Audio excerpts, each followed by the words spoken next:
Hello दोस्तों, आइए चलते आज देखते हैं। आज नंबर सिस्टम पढ़ते हैं और इसके बारे में जानते हैं नंबर सिस्टम क्या होती है क्या नहीं। तो सबसे पहले फर्स्ट ऑफ नंबर सिस्टम के दो पार्ट होते हैं, एक रियल नंबर और एक इमेजिनरी नंबर। रियल नंबर क्या होते हैं, इसका हिंदी होता है वास्तविक संख्या। तो देखे थे कि वास्तविक संख्या नंबर सिस्टम के दो पार्ट होते हैं, एक रियल नंबर और एक इमेजिनरी नंबर। रियल नंबर का जो हिंदी होता है वास्तविक संख्या और इमेजिनरी नंबर उसे कहते हैं काल्पनिक संख्या होती है। तो ये हमारे सिलेबस में नहीं है, फिर भी थोड़ा बहुत हम लोग डिस्कस करके देख लेते हैं कि इमेजिनरी नंबर होता क्या है। तो इमेजिनरी नंबर ऐसे कहते हैं जो कड़ी में माइनस होते हैं, जैसे -2 -3 माइनस कड़ी में 5, ऐसे संख्याओं को क्या कहते हैं इमेजिनरी नंबर, यानी जो इमेजिन किए गए हैं उसे क्या कहते हैं इमेजिनरी नंबर, जो कि हमारे सिलेबस में नहीं है, यूपी बोर्ड में नहीं, यहाँ कहीं भी पूछा भी नहीं जाता है, इसलिए हम इसको नहीं पढ़ेंगे। अब हम पढ़ेंगे केवल रियल नंबर। तो रियल नंबर के बारे में जानेंगे, रियल नंबर क्या होता है। रियल नंबर को 3 पार्ट में डिवाइड किए हैं। पहला है परमे संख्या यानी रेशनल नंबर, परमे संख्या यानी रेशनल नंबर। दूसरा अपरमे संख्या यानी इरेशनल नंबर। तीसरा है दशमलव संख्या यानी डेसिमल नंबर। तो सबसे पहले हम जान लेते हैं परमे संख्या होता क्या है। परमे संख्या होता क्या है, तो परमे संख्या का डेफिनेशन है, पहला डेफिनेशन ये है कि परमे संख्या क्या होनी चाहिए, P बटा Q के रूप में होना चाहिए। परमे संख्या उसे कहेंगे जो P बटा Q के रूप में हो। और दूसरा शर्त क्या है, Q नॉट इक्वल टू 0, यानी Q कभी भी क्या हो, Q बराबर कभी भी 0 नहीं हो सकते, यानी नीचे कभी भी 0 नहीं होगा। अगर नीचे 0 होगा तो आंसर यानी हमारा परमे संख्या नहीं रहेगा। और तीसरा कंडीशन क्या है, जो P और Q रहेंगे वो एक पूर्णांक होंगे। क्या होंगे, पूर्णांक संख्या होगा, पूर्णांक संख्या होगा। तो यहां क्वेश्चन आता है पूर्णांक संख्या किसे कहते हैं। पूर्णांक संख्या उसे कहते हैं जिसे नंबर लाइन पर एक्सप्रेस किया जा सके। नंबर लाइन पे ये हो गया हमारा नंबर लाइन। नंबर लाइन क्या होता है, नंबर लाइन के बीच में क्या होता है, 0 होता है। जैसे हमारा स्कूटरी जो बाइक होता है तो एक गियर आगे लगाते हैं, एक पीछे लगाते हैं, आगे लगाने के लगाते हैं, पीछे छोड़ाते हैं, ऐसे अलग अलग बाइक होता है। तो एक ऐसा था न्यूट्रल किया जाता है, यानी बीच में क्या होता है न्यूट्रल।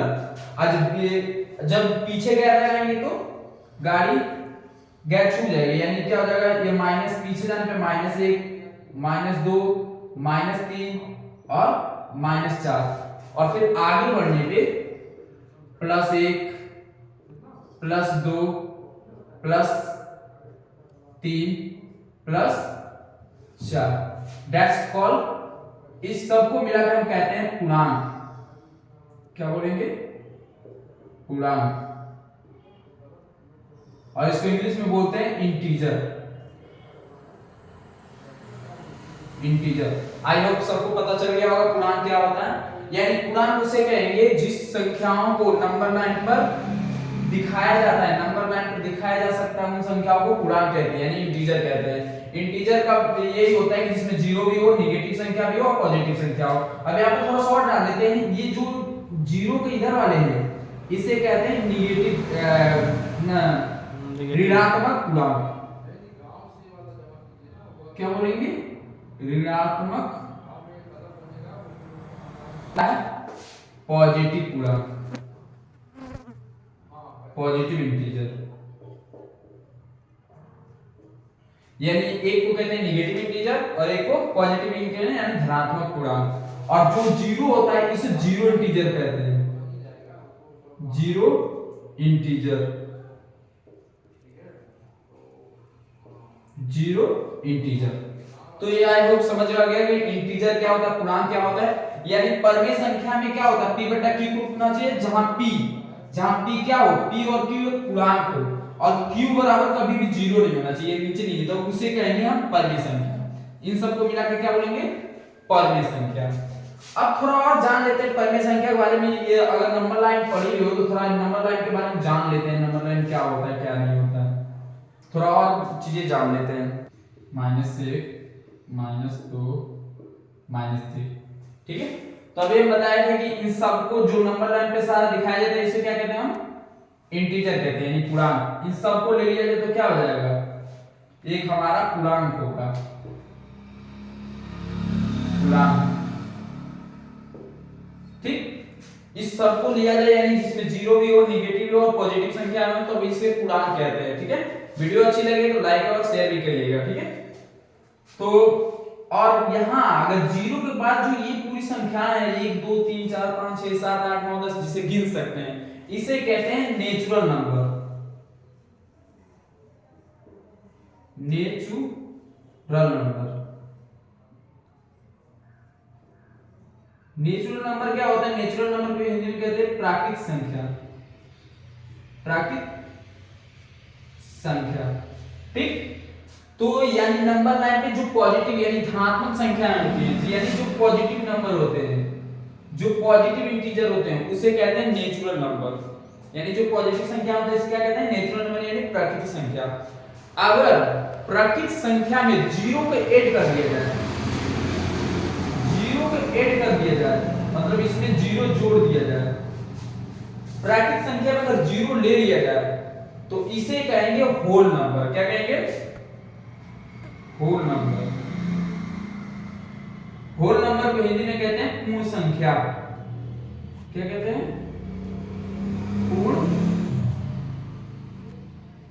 संख्या। तो समझ आ गया क्या होता है, जो नंबर लाइन होता है, नंबर लाइन को पूरा अगर देखा जाए पॉजिटिव संख्या, नेगेटिव संख्या प्लस जीरो, तो इसे कहेंगे पूर्णांक यानी इंटीजर, इंटीजर।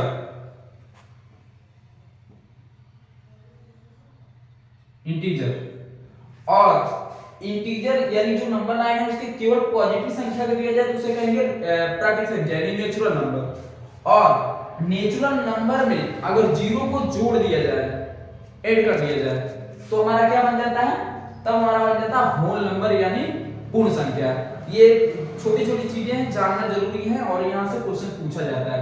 और एक क्वेश्चन आता है, यहीं पर एक क्वेश्चन बता देते हैं भैया, एक क्वेश्चन यहां डिस्कस कर लेते हैं। क्या क्या सभी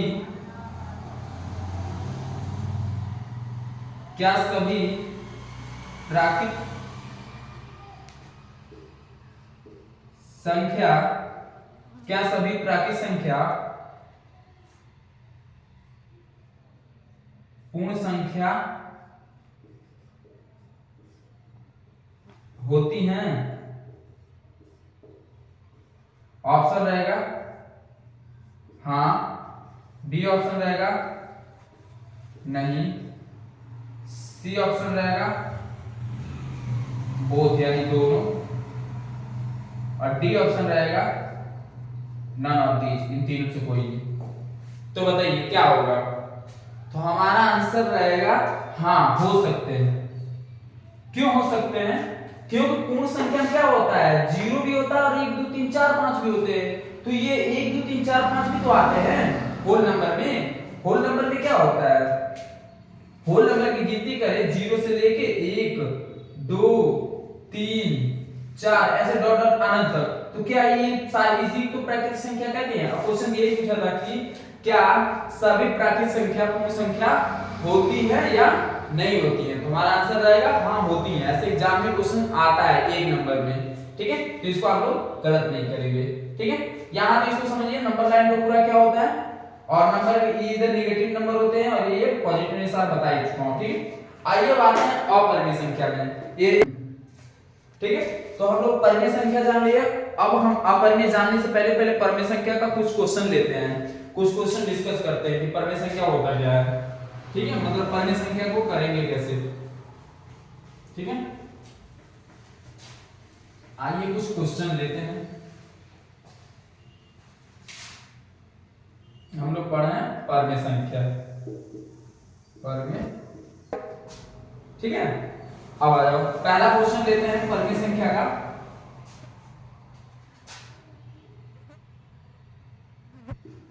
क्या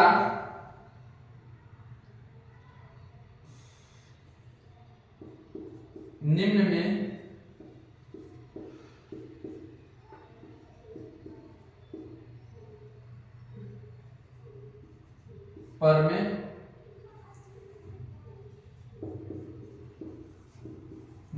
परिमेय संख्या है? बताना है इनमें से कौन सा परिमेय संख्या है।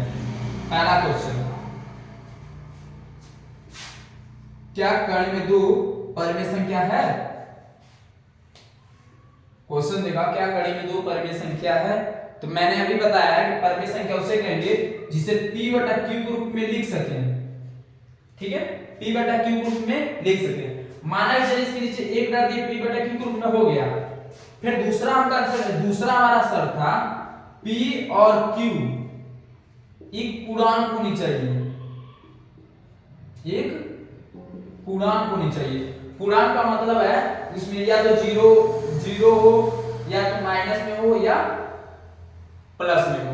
और यहाँ पे तो ये क्या है, कर्ण में 2 ना पूर्णांक संख्या है, ना नेगेटिव है, ना पॉजिटिव है, ना जीरो है, इसीलिए अपरिमेय संख्या, ये परिमेय संख्या नहीं होगा हमारा। समझ आया सबको? दूसरा क्वेश्चन लेते हैं, 0/2। और एक और तीसरा क्वेश्चन है 2/0। बताइए इन दोनों में से परिमेय संख्या है या नहीं है? एक मिनट सोचिए, परिमेय संख्या है या नहीं है, कमेंट कीजिए। ठीक है, तो हमारा आंसर रहेगा ये परिमेय संख्या है, क्योंकि इसे p बटा q के रूप में लिख सकते हैं, इसे भी p बटा q के रूप में लिख सकते हैं। और यहाँ हमने क्या बोला था, p और q एक पूर्णांक हो, क्या हो, पूर्णांक हो। तो जीरो क्या है, एक पूर्णांक है, जीरो पूर्णांक है, इसे पूर्णांक कहते हैं ना, जीरो पूर्णांक है, q भी पूर्णांक है। और एक और शर्त बताते हैं, q equal to not zero, कभी q जीरो के बराबर नहीं हो सकता। तो यहाँ पे तो q बराबर 2 है, इसलिए ये परिमेय संख्या है।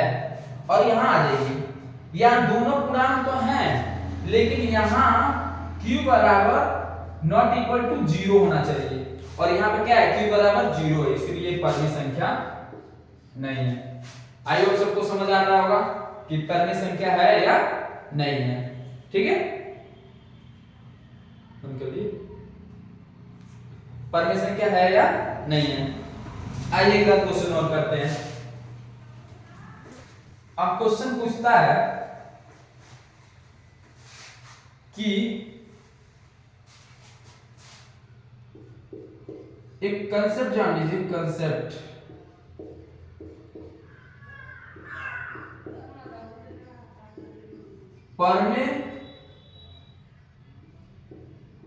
परिमेय संख्या में कुछ भी जोड़ा जाए, चाहे परिमेय संख्या में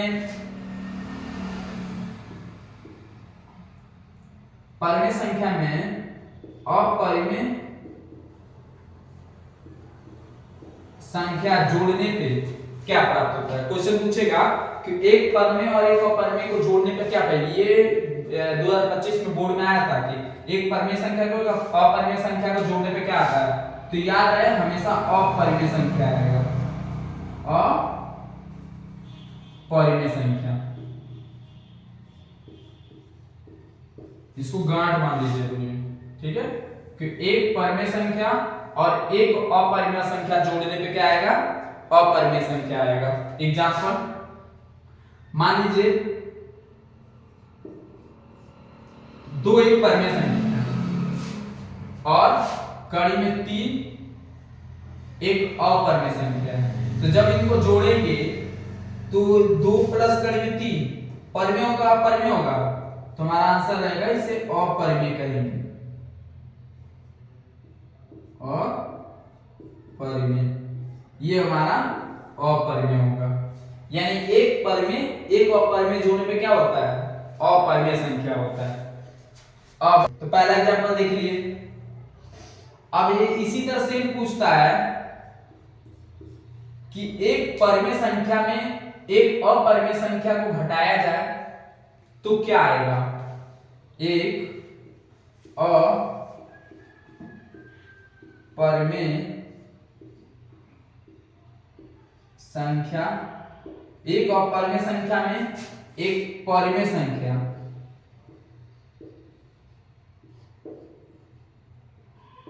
घटाया जाए तो क्या मिलेगा हमारा उत्तर। तो हमारा उत्तर मिलेगा अपरिमेय संख्या। देखो परिमेय संख्या या अपरिमेय संख्या को आपस में जोड़ा जाए या घटाया जाए तो हमेशा हमें अपरिमेय संख्या मिलेगा। क्या मिलेगा?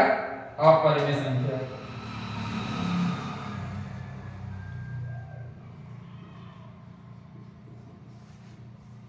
अपरिमेय संख्या यानी एक परिमेय संख्या एक अपरिमेय संख्या को आपस में जोड़ा जाए या घटाया जाए तो हमेशा क्या मिलेगा? अपरिमेय मिलेगा। ठीक। और तीसरा जैसे एग्जांपल ले लेते हैं, मान लो कड़ी में 3 एक अपरिमेय है और -5 परिमेय है, तो इन दोनों को घटाएंगे तो कड़ी में 3 माइनस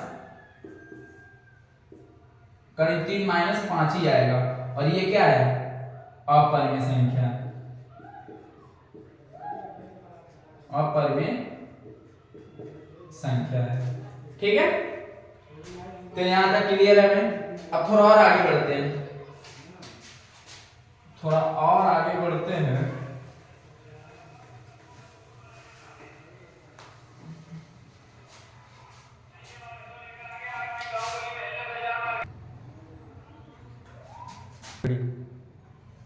तो अभी हम देखेंगे परिमेय संख्या को। परिमेय संख्या को एग्जांपल लेते हैं। जैसे देखिए परिमेय संख्या और परिमेय संख्या का जब गुणा किया जाता है तो हमेशा क्या मिलेगा?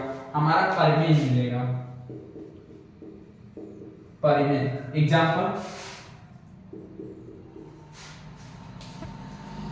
जैसे 2 क्या है? एक परिमेय है और इसमें 0 क्या है? एक परिमेय संख्या। 0 भी एक परिमेय संख्या है, याद रहे 0 एक परिमेय संख्या है। ठीक है, तो 2 और 0 का 0 और 0 के नीचे 1 लिख सकते हो। ठीक है, तो ये परिमेय संख्या मिलेगा। ठीक है, परिमेय संख्या है। ठीक है, 10.2 गुणे 10.3, 10.2 भी परिमेय संख्या है, 10.3 भी परिमेय संख्या है, क्योंकि इसको 10.2 को हम लिख सकते हैं 2, 10 हटाएंगे नीचे 10 यानी 2/10 यानी 1/5 और 1/5 क्या है? परिमेय संख्या है। ठीक है, यानी दुनिया में जितने दशमलव वाले होते हैं सारे परिमेय संख्या होते हैं, लेकिन याद रहे शांत दशमलव, अभी हम दशमलव पढ़ेंगे। ठीक है, तो ये क्या हो जाएगा? 2 तिया 6, तो हो जाएगा 0.6 और ये भी एक परिमेय संख्या है। ठीक है, तो समझ आया? कहने का मतलब है कि दो परिमेय आपस में जब भी गुणा होंगे तो परिमेय संख्या ही मिलेगा। लेकिन यहाँ अपरिमेय में उल्टा कर सकते हैं। अपरिमेय संख्या किसे कहते हैं? जिसे p/q के रूप में लिखा ना जा सके, जैसे कड़ी में 2, कड़ी में 3, कड़ी में 5, कड़ी में 7, कड़ी में 11 ऐसी संख्या है। ठीक है, जैसे एक एग्जांपल लेते हैं। एग्जांपल ये है हमारा कि कड़ी में 3 क्या है? अपरिमेय संख्या। लेकिन ये भी याद रहे, ये इस कंसेप्ट में क्या होनी चाहिए? समान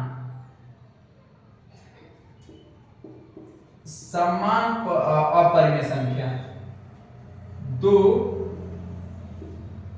समान अपरिमेय संख्या, 2 असमान, समान मतलब एक जैसा, अपरिमेय संख्या जब भी गुणा होंगे आपस में तो परिमेय संख्या है। जैसे कड़ी में 3 अपरिमेय है, अब इस सेम कड़ी 3 का ही गुणा करेंगे तो क्या आएगा? तो कड़ी जब भी 2 कड़ी को आपस में गुणा करते हैं तो कड़ी हट जाता है। ठीक है, जैसे मान लीजिए a गुणे a करेंगे तो क्या होगा? a स्क्वायर होगा। ऐसे भाई कड़ी में 3 का गुणा करेंगे तो ये क्या होगा? कड़ी में 3 का स्क्वायर और स्क्वायर से कड़ी खत्म हो गया, यानी क्या आ जाएगा? 3। यानी जब 2 कड़ी को आपस में गुणा किया जाता है कड़ी हट जाता है। किस रूप से हटता है? कड़ी स्क्वायर से कड़ी खत्म हो जाता है। और डिटेल में जानना चाहो तो चलिए बाद में दिखाएंगे इसको। जैसे कड़ी में 5 हो, कड़ी में 5 का गुणा करेंगे तो क्या आएगा? कड़ी में 5 आएगा, मतलब सॉरी देखिए कड़ी में 5 कड़ी में 5 और थोड़ा डिटेल लेते हैं तो क्या कड़ी में 5 गुणा लेते इसे लिख सकते हो कड़ी में 25 और कड़ी में 25 को लिख सकते हो 5 गुणे 5 ठीक। और जब भी वर्गमूल निकाला जाता है तो जोड़ा बनाया जाता है तो 5 2 है तो 5 बार आ जाएगा बस आंसर हो जाएगा और इसके नीचे एक लिख सकते हो फिर बटा के रूप में हो गया तो ये हो गया ना परिमेय संख्या। अब भैया थोड़ा सा और आगे बढ़ते हैं इसी कंसेप्ट पे कि जब एक अपरिमेय संख्या और असमान परिमेय संख्या गुणा होंगे तो क्या होगा। दो यहां कंसेप्ट है दो असमान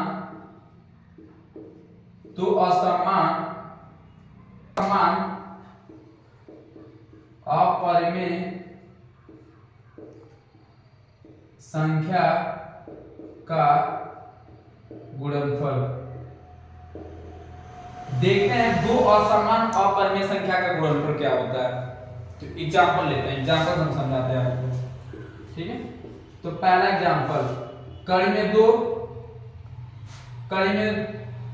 दो एक अपरिमेय संख्या है और एक कड़ी में 3 अपरिमेय संख्या है, ठीक। तो अब ऑप्शन कैसे देगा पहला ऑप्शन रहेगा परिमेय संख्या है, परिमेय संख्या, और बी ऑप्शन है अपरिमेय, और सी ऑप्शन है दोनों। सी ऑप्शन में ए और बी दोनों, और डी ऑप्शन में नॉट का मतलब होगा नॉन ऑफ दीज, इनमें से कोई नहीं, ठीक है। तो 2 और 3 का गुणा होगा क्या होगा कड़ी में 6, लेकिन यहाँ पे तो क्वेश्चन के हिसाब से 100% क्या है कड़ी में 6 क्या है अपरिमेय संख्या है, यहाँ पर आंसर कर दिए। लेकिन थोड़ा और दूसरे टाइप के क्वेश्चन बनाया जाए,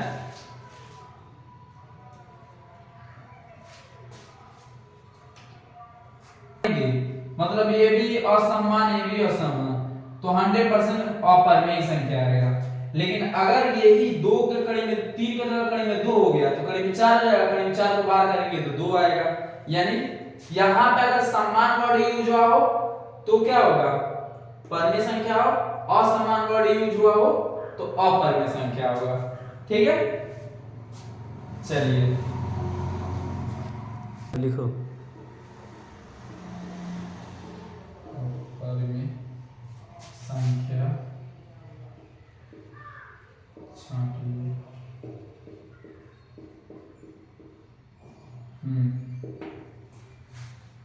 हो गया। चलिए अब एक और क्वेश्चन देखते हैं। निम्न में से परिमेय संख्या तथा अपरिमेय संख्या छांटता है। इस टाइप का भी क्वेश्चन आता है कि इनमें से बताइए कौन परिमेय संख्या कौन अपरिमेय संख्या। तो ढेर सारे एग्जांपल दे देगा, अब आपको परिमेय संख्या अपरिमेय संख्या छांटना है। तो यहाँ बस छांटना शुरू करते हैं। यहाँ पर हम लिखते हैं परिमेय संख्या, ठीक, और एक लिख लेते हैं अपरिमेय संख्या, अपरिमेय संख्या। चलिए छांटना शुरू कीजिए।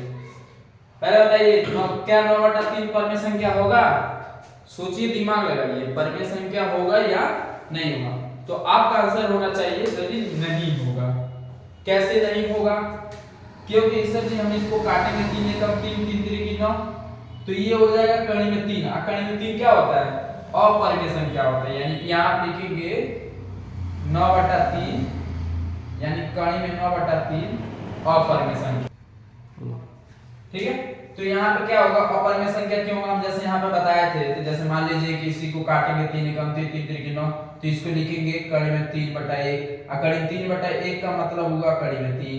कड़ी में 3 क्या है अपरिमेय संख्या है, सिंपल सा। अब यहाँ आते हैं कड़ी में 3 क्या है, सिंपल से दिख रहा है कड़ी में 3 अपरिमेय संख्या होगा, इसमें कुछ करना ही नहीं है। यहाँ तो बोला कड़ी में 7 क्या होगा, कड़ी में 7 भी अपरिमेय संख्या होगा, ठीक। अब आगे ये कड़ी में 4 क्या है? कड़ी में जो की उठा बंद करो। ठीक, तो कड़ी में 4 क्या होगा? कड़ी में 4 पर में होगा और पर में होगा। आपका आंसर होना चाहिए सभी पर में होगा। अब कैसे होगा देखिए, कड़ी में 4 को आप लिख सकते हो 2 गुणे 2, और जब इसको आप बाहर करोगे तो ये हो जाएगा 2, जब वर्गमूल लो तो 2 क्या है हमारा पर में संख्या, क्योंकि 2 के नीचे हम 1 लिख सकते हैं, इसे p बटा q रूप में है और दोनों गुणा किए हैं, इससे हमारा क्या होगा पर में संख्या। यहाँ 1 बटा 2 भी क्या होगा पर में संख्या होगा। कड़ी में 9 को बाहर करेंगे तो 3 आ जाएगा, तो ये भी क्या होगा पर में संख्या होगा। अब यहाँ 5 बटा 2, तो आपको पता है 2 भी क्या होता है अपर में संख्या होता है, 5 भी क्या होता है पर में संख्या होता है, इसलिए क्या हो जाएगा कड़ी में 5 बटा 2 अपर में संख्या। 1 बटा 9 आपको पता है 1 बटा 9। अब आप बताएंगे कि 1 बटा 9 क्या है, तो आपका आंसर होना चाहिए सर 1 बटा 9 हमारा पर में संख्या है। कड़ी में 1 बटा 9 पर में संख्या है। क्यों? क्योंकि 1 का वर्गमूल 1 ही होगा। अब कड़ी में 3 का 9 का वर्गमूल निकालेंगे तो 3 होगा, और 1 बटा 3 क्या है पर में संख्या है। 4 बटा 9 क्या हमारा है, ये भी पर में संख्या है।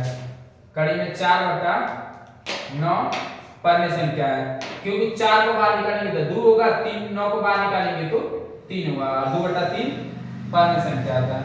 और 2 बटा 4 क्या होगा 2 से 4 को काटेंगे तो क्या हो जाएगा कड़ी में 1 बटा 2, और कड़ी में 1 बटा 2 क्या होगा हमारा अपर में संख्या होगा। तो यहाँ हमारा आंसर हो गया। आई होप किसी को कोई दिक्कत नहीं होगा पर में और अपर में छांटने में। आइए,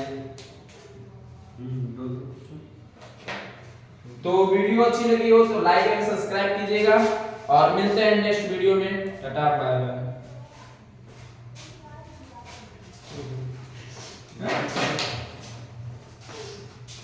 स्टॉप कर दें।